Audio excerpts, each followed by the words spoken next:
One thing that you'll notice is that in this scenario, the borrower is getting $63,000 versus the $97,000 that the borrower was getting in the first quote, and they are still deciding to go this route. I almost lost this deal, not because my terms were worse, but because I presented them before I fully understood what the borrower actually wanted. As a result of reviewing my offer, the borrower let me know they were actually leaning towards a different deal. So I actually have the deal up, so I'll try to put it on the screen, but I want to talk through it so you guys can see. The clear highlight on this term sheet is the significant amount of cash the borrower would walk away with.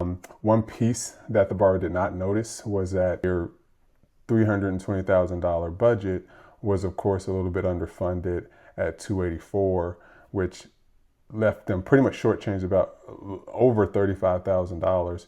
Other piece being that this is 1 month interest reserve. This structure does not optimize the borrower's cost, and ultimately, as a result, does not optimize the borrower's profit. This is the term sheet that the borrower thought they wanted, but let's take a look at the term sheet the borrower actually needed.